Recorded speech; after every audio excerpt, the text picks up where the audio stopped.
චිත්‍ර පාට කිරීමෙන් තියෙන වාසි මොනවද? දරුවවට එක වැඩකට ફોકસ කරලා වැඩක් කිරීමේ හැකියාව වැඩි වෙනවා.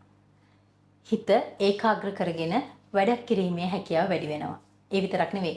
hand eye coordination ඇස අත මොළය කියන මේ සියල්ලම එකට එකතු කරලා වැඩක් කිරීමේ හැකියාව වැඩි වෙනවා වගේම දරුවෙක්ගේ ප්ලෑනින් ඒ කියන්නේ දරුවට ප්ලෑන් කරලා වැඩක් කරන්න පුළුවන්කම ඇති වෙනවා. මොකද දරුවෙක් පාට කරනකොට අම්මම කොතනින්ද පාට කරන්න පටන් ගන්නේ මොන පාටද ගන්නෙ එයාට ඩිසිෂන්ස් ගන්න වෙනවා තීරණ ගන්න වෙනවා. ඉතින් මේක වක්‍රාකාරව දරුවගේ බුද්ධි වර්ධනය වෙන්න ගොඩාක් හොඳ දෙයක්. ඉතින් මේ වෙනුවෙන්ම තමයි මම නිර්මාණය කරේ මේ කලරින් බුක්ස් 5. මේ පළවෙනි පොත සිම්පල් කලරින් බුක්. දරුවා කැමති විදියට කැමති පාට යොදාගෙන පාට කරන්න පුළුවන්. කොපි කලරින් බුක් දරුවට පුළුවන් මේ උඩ තියෙන චිත්‍රය දිහා බලලා යට චිත්‍රය පාට කරන්න. ඉතින් මේකෙදි වචනය සහ වචනයේ ප්‍රොනන්සියේෂන් ලියලා තියෙන එක විශේෂ දෙයක්. trace and colouring book.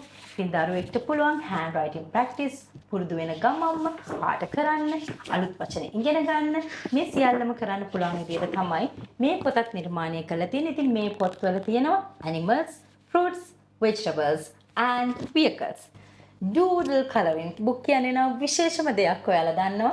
doodle art කරන අයගේ මතකයේ 129කින් සාමාන්‍ය කෙනෙක්ට වඩා වැඩි. ඉතින් අපේ දරුවන් doodle art වලට යොමු කිරීම වෙනුවෙන් තමයි මේ colouring book එක නිර්මාණය කරලා තියෙන්නේ. ඉතින් දරුවන්ට වෙනස් විදියට හිතලා දෙයක් කරන්න වෙනස් විදියට නිර්මාණශීලීව පාට කරන්න තමයි මම මේ පොත නිර්මාණය කළේ.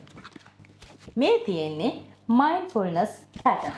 ඉතින් දරුවන්ට පුළුවන් සිහිය එක තැනක තියාගෙන සිත ඒකාග්‍ර කරගෙන තමන් කැමති රටා මවමින් තමන් කැමති පාට යොදමින් මෙන්න මේ චිත්‍ර පාට කරන්න.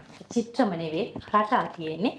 ඉතින් මේකෙදි දරුවන්ට ඉතාමත්ම ස්වාධීන විදියට මේ වැඩේ කරන්න දෙන්න. එයාලා කැමති පාට පාවිච්චි කරන්න දෙන්න.